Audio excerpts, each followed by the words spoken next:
Hey guys, I just wanted to go over a couple more things about this illustration assignment that we talked about in the last video. I did show you this example already. This is an example of a former student who used a silhouette of a T-Rex and exposed the corrugation of the cardboard for part of the illustration. This one's exclusively black and white with not a lot of detail, but it's very recognizable, and that's kind of the name of the game with this assignment.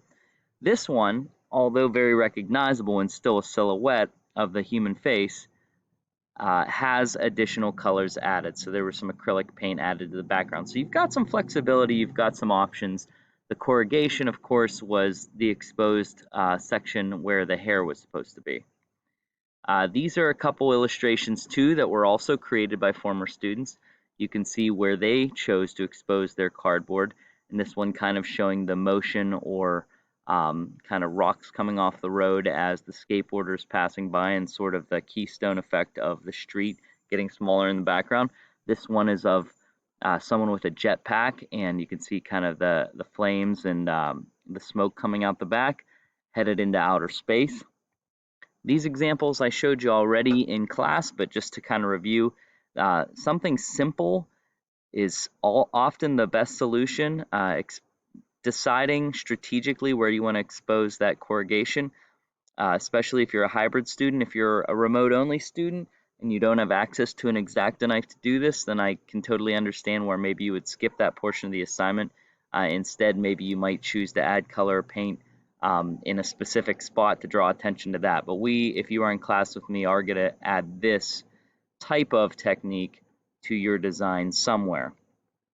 And again, using a lot of background negative space that's not activated is fine, as long as we do have some focal point, some narrative, some story taking place.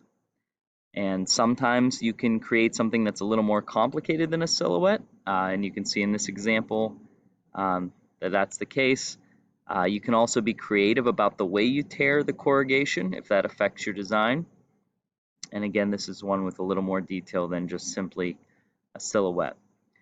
There's something else this year that I'm offering if you guys would like to look into it instead, and that is creating it as a road sign. So same assignment, but if you wanted to tilt it into a diamond instead of a square, you could. Now, these are from college students, and this is obviously not the same cardboard assignment, but I just wanted to kind of show you how they took one theme and they created multiple versions of what a road sign could be for that single theme. And the reason I think this is important, because oftentimes we tend to think our first idea is our best idea, and it's usually not. And so this is an example of how a college level student would take a simple idea like a nuclear power plant and brainstorm it and check out different versions of how they could make a parody of a road sign. So if any of this, not the idea, but if any of this kind of playing with the design is appealing to you, then I would encourage you to maybe consider this assignment as a road sign design, still on cardboard, still exposing some of the corrugation, but you could, for instance, have a yellow background instead of just a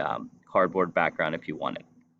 And this is just more graphic design student examples of the same idea presented a few different ways, because that's how artist designers usually work, is not just settling on the first idea, but brainstorming until they find the most effective one.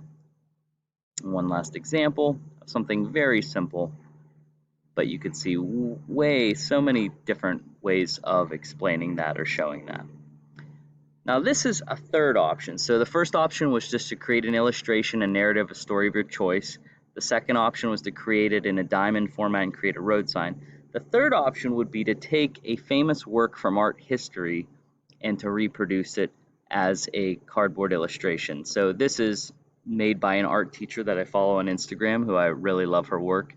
And this is a reproduction of the famous Japanese artwork, The Great Wave.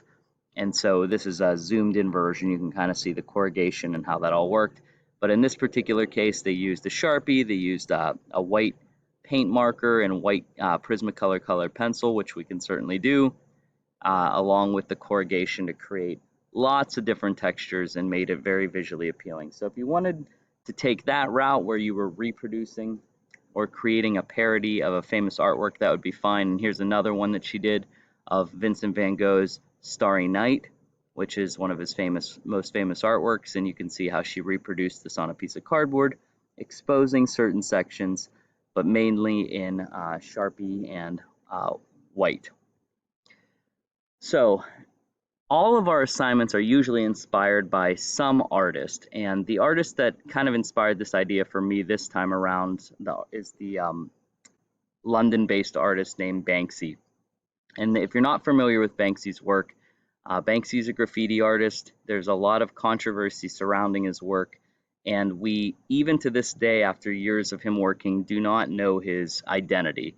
And so the work is controversial for a couple reasons. One, it's graffiti, so it's usually done without permission. So a lot of people obviously have a problem with that, which I totally understand.